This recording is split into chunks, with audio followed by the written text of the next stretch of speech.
Kita saksikan dulu video berikut ini.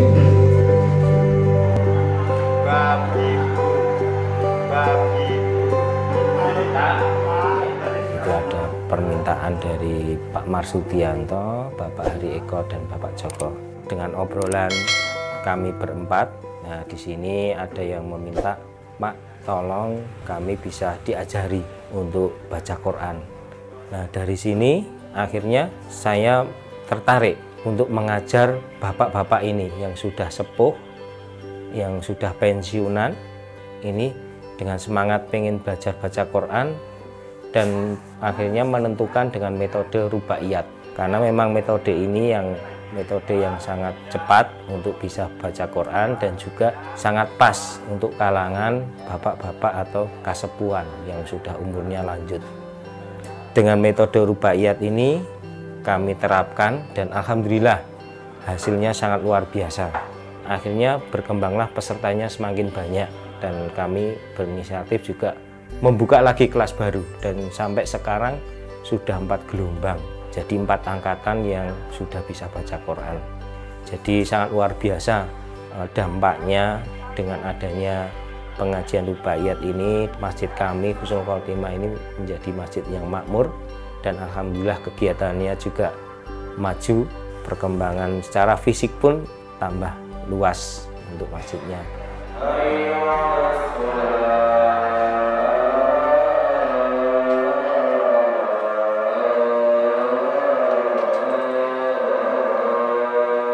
Alhamdulillah kami juga dari bapak-bapak yang sudah bisa baca Quran ini punya semangat bagaimana bisa memunculkan imam-imam baru.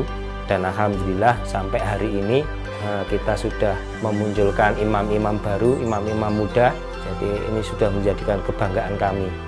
Akhirnya dari kami selaku takmir dan juga pelaku pengajian rubaiyat ini punya harapan besar, pengen menjadikan kampung kami ini kampung santri. Video ini jadi pembuka cerita kita ya. Jadi mungkin nanti akan ada cerita-cerita menarik di setiap kampung-kampungnya para ustadz-ustadz sekalian yang dibina. Mungkin lebih menarik dari cerita ini. Saya sering menceritakan tentang kampungnya Ustadz Suripto ini di dekat dekat stasiun Klaten. Jadi kisahnya 1 tahun lebih yang lalu itu masyarakat di sana tidak pada bisa baca Al-Quran, memang benar-benar tidak bisa. Sebagiannya juga banyak diantaranya yang non Muslim di situ. Kemudian masjid itu kosong, ya, kosong. Jadi setiap sholat itu mesti ya paling cuma 2, dan bahkan tidak ada yang adzan dan tidak ada yang sholat. Itu 1 tahun yang lalu yang lebih, ya. 1 tahun yang lalu ya, mungkin kalau sekarang berarti sudah hampir 2 Ramadan. Nah kemudian dalam pos ronda itu tadi ada Pak Marsudianto dan sebenarnya Pak Joko itu cerita ke Ustadz Suripto, saya ingin bisa baca Al-Quran. Kebetulan yang menyampaikan itu adalah memang tokoh. Ketika diawali belajar baca Al-Quran, maka digerakkan semuanya belajar baca Al-Quran. Nah semangat sekali ketika belajar baca Al-Quran sampai sudah. Tetapi waktu itu Ustadz Suripto belum cerita kepada kita. Pokoknya setelah dia dapat RT seperti ini, kemudian ngajarkan tanpa cerita. Kalau cerita sebenarnya sudah kita kasih bukunya, kita kasih alat peraganya gitu kan. Itu tadi alat peraganya gambar sendiri. Tadi kan kelihatan ya, gambar sendiri nulis gitu, pakai stipel ya, pakai karton besar yang tebel. Nah, ada riuh yang luar biasa yang sampai sekarang mereka sangat terkenang-kenang dalam telinga. Karena saya heran, saya kalau nggak salah 2 kali ke sana lebih ya. Setiap ke sana itu mesti mereka nangis. Nangisnya karena mengingat suasana yang lalu sebelum saat ini gitu kan. Salah satunya adalah yang mereka sangat kenang itu pada saat malam-malam ronda itu mereka pegang kertas fotokopian buku ini, kemudian sambil berteriak ba ya nunta sta gitu. Kemudian Ban Bin Bubun gitu kan, Ban Bin Bun itu malam-malam, dan kemudian kadang sore-sore di depan rumah gitu. Terkenang sekali mereka itu. Ketika saya kesana pasti mereka nangis. Nah, Bapak Ibu, yang menarik 1 tahun kemudian itu yang terjadi masjid menjadi ramai dan makmur. ramai sampai sekarang. Setiap dan sebelumnya nggak pernah ada sholat Jumat, sekarang sudah ada sholat Jumat, dan setiap sholat Jumat itu ada sedekah berkah ya, Jumat berkah ya, di sini sama ya, Jumat berkah, dan itu antri sampai 2 bulan kalau untuk bisa ingin bersedekah dengan Jumat berkah di sana. Ini salah satu bentuk keberkahan, dan mereka mengakui keberkahan itu adalah karena Al-Quran. Keberkahan itu adalah karena setelah mereka membaca Al-Quran. Kalau nggak baca Al-Quran mungkin mesin nggak akan makmur. Itu salah satu rahmat Allah turun di satu kampung tersebut. Nah, yang menarik lagi waktu saat waktu itu Ramadan tahun yang lalu kayak kemarin. Itu saya diminta untuk hadir, dan di situ saya sengaja tanya satu-satu testimoni apa yang dirasakan setelah bisa membaca Al-Quran. Semuanya ingin cerita, tapi memang waktunya sedikit sehingga saya ambil cuplikan saja. Salah satunya ada yang namanya Pak Joko. Beliau punya usaha kaos konveksi. Kemudian dia cerita, sebelum saya bisa baca Al-Quran, sebelum saya belajar baca Al-Quran, itu waktu itu sedang karyawan saya ada 6. Kemudian yang 6 ini kemudian saya pulang kerja setiap malam itu, pulang kerja atau ditutup kerjaan itu jam 9 malam baru tutup dia. Kemudian setiap hari Sabtu katanya saya mesti ngutang, karena setiap Sabtu karena kekurangan uang untuk gaji 6 orang karyawan itu, dan sampai setahun lebih itu utang saya nggak lunas. Termasuk saya kadang pinjam ke Ustaz Suripto pada saat mau gajian, terus begitu katanya. Nah, setelah berubah dengan baca Al-Quran itu, beliau kemudian mencoba merubah semua manajemen waktu. Tidak pernah saya tutup kecuali sebelum maghrib maksimal, itu sudah saya tutup. Jadi saya rugi waktu, biasa jam 9 malam, tapi sebelum maghrib sudah saya tutup. Dan waktu zuhur atau asar pasti saya pulang ke masjid untuk masjid yang tadi ini untuk sholat. Sebelumnya saya memang sholat masih, tapi sholatnya ya kadang di tempat kerja, kadang di rumah, nggak pernah di masjid katanya. Dan ternyata perubahannya luar biasa katanya gitu. Jadi dia cerita, saya sekarang waktu itu bulan Ramadan itu tinggal 1 bulan lagi, angsuran saya setelah itu insya Allah lunas katanya gitu.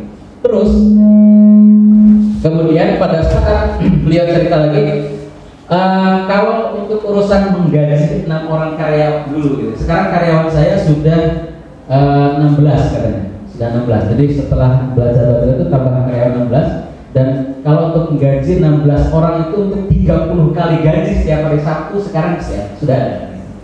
Jadi berbeda dengan saat dulu katanya gitu. Jadi dia yakini bahwasanya ini karena keberkahan Al-Quran katanya. Terus saya bilang, jenengan sudah paham maksud apa yang dengan baca itu? Enggak, saya hanya baru bisa baca, itu juga terbata-bata. Sudah hafal berapa juz? Enggak, juz-juzan kok. Jadi saya katakan, Bapak Ibu, ini jenengan baru bisa baca Al-Quran loh. Baru bisa baca Al-Quran, terbata-bata lagi bacaan Al-Quran. Allah sudah turunkan rahmat kepada panjenengan. Apalagi Al-Quran itu ketika sudah dipahami, dihafal, itu insya Allah jauh lebih banyak lagi Allah turunkan.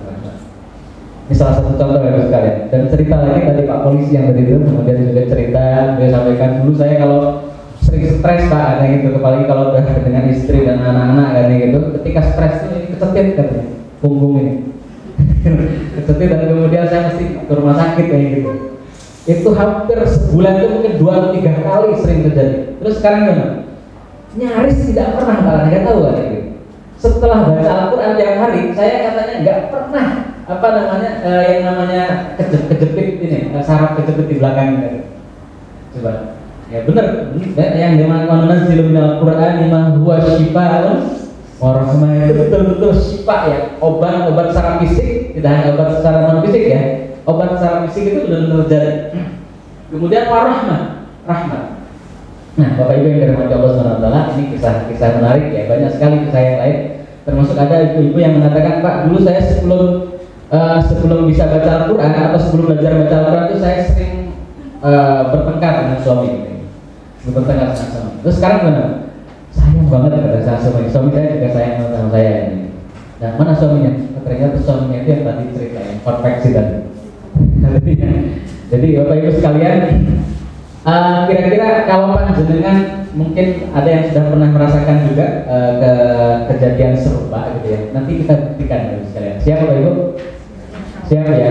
Nah, sekaligus kita ingin cerita kepada panjenengan bahwasannya mengajarkan Al-Quran atau alif ba ta sa walaupun baru terbata-bata itu sebenarnya kita tidak sedang mengajarkan huruf Al-Quran mereka kemudian bisa baca Al-Quran saja. Tapi lebih jauh dari itu, kita sedang mencari atau menemukan kehidupannya murid ngaji kita. Bisa dipahami ya? Menemukan kehidupannya tadi, yang tadinya utangnya banyak jadi lunas, betul. Yang tadinya kurang sakit-sakitan kemudian sehat. Yang tadinya pusing, stres kemudian tidak stres. Yang tadinya punya banyak persoalannya selesai. Itu dunia. Yang tadinya kemudian mereka nggak pernah berpikir akhirat menjadi berpikir akhirat. Yang nggak pernah berpikir bagaimana anak-anaknya itu sholatnya dan seterusnya sudah mulai berpikir. Dimulai dengan mengajarkan ba, ya, nun, ta, sa. Gitu ya sekalian. Jadi yakinlah ketika kita mengajarkan Quran itu bukan sedang mengajarkan huruf hijaiyah atau kemudian baca Al-Quran saja, tapi kita sedang menemukan kehidupan murid-murid ngaji kita.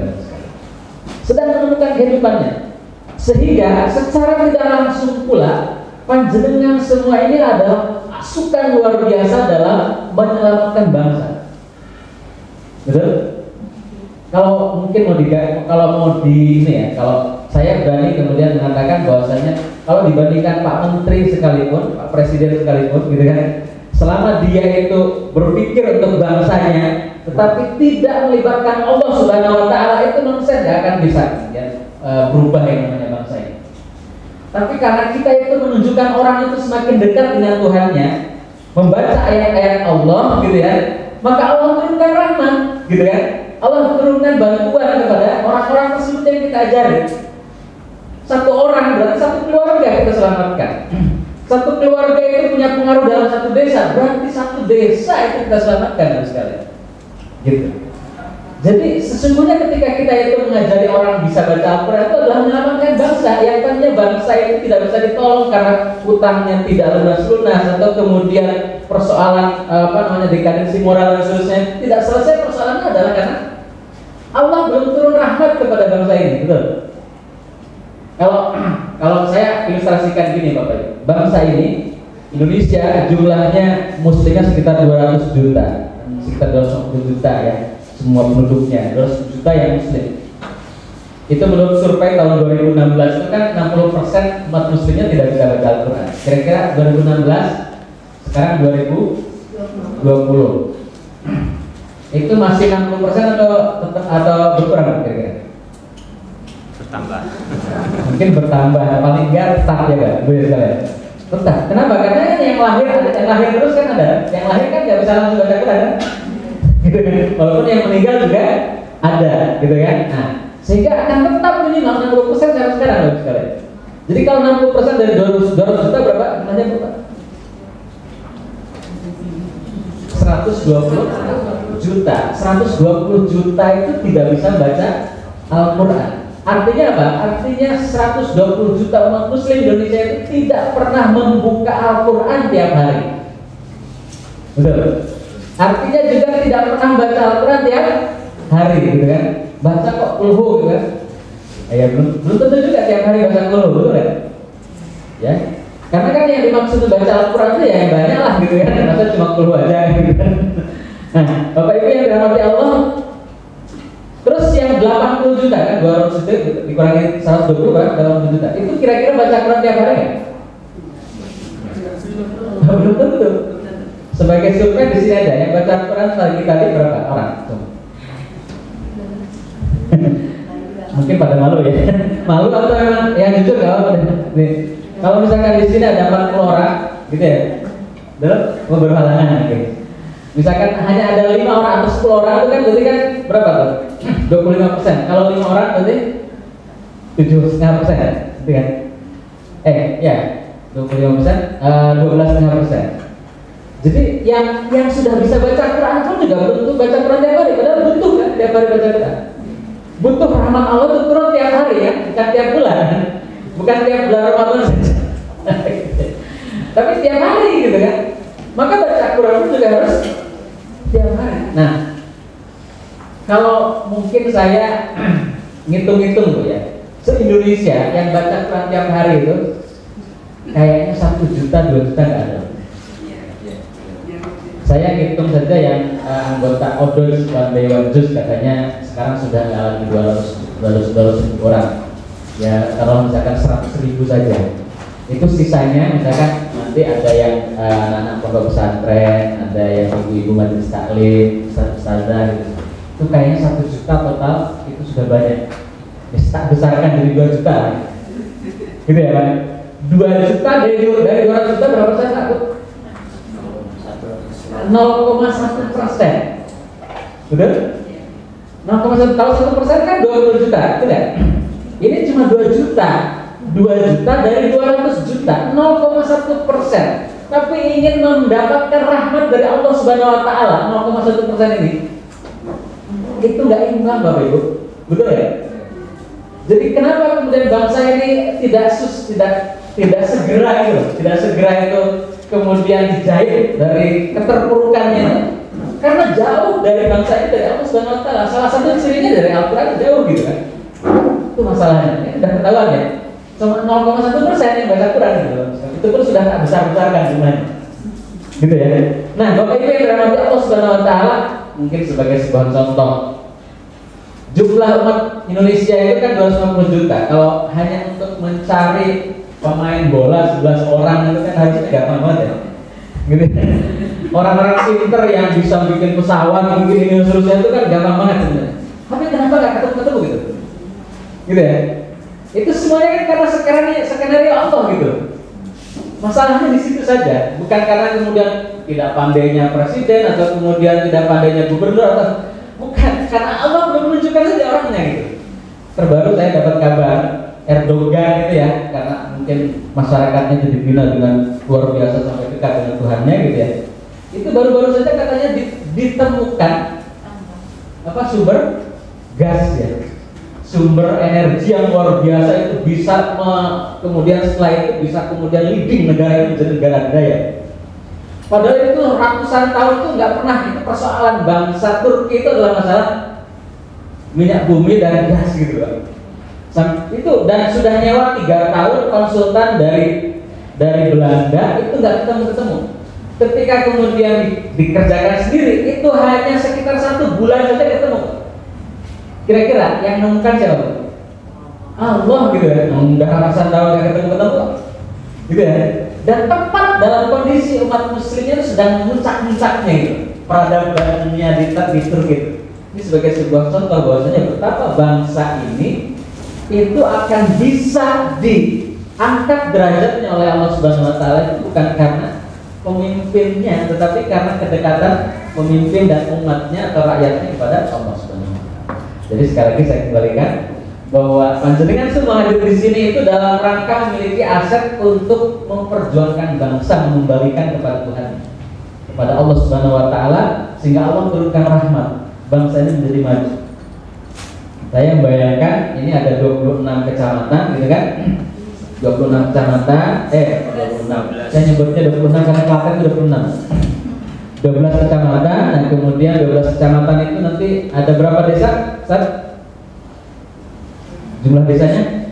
Rata-rata 10. Iya, sekitar 120 ya. Kalau di Klaten itu 401 desa. Nah, nanti setelah ini kan kita bikin minimal 1 atau 2 orang guru ngaji koordinator tingkat desa. Jadi dilatih terus, kemudian mereka nyari murid, dan kemudian setelah itu di setiap desa itu kita rekrut juga 10 guru ngaji. Kalau ada 120 kali 10, maka sekitar 12.000 guru ngaji. Bisa dibayangkan, kemudian semua masyarakat Sukoharjo itu kemudian bisa baca Al-Quran dalam waktu yang tidak lama, gitu ya. Kemudian mereka menemukan kehidupannya, mereka sudah selesai persoalan-persoalan dunianya, selesai juga persoalan-persoalan akhiratnya, gitu kan? Mungkin nggak kemudian Sukoharjo kemudian akan diberkahi oleh Allah? Oke. Dan kemudian kita copy paste ke Karanganyar, copy paste ke provinsi lain dan seterusnya gitu ya. Dan insya Allah mudah-mudahan inilah kemudian impian kita, Indonesia bebas buta aksara Al-Quran, termasuk Indonesia bebas dari keterpurukan. Ya, amin ya rabbal alamin. Takbir dulu dong, takbir. Yang keras takbir.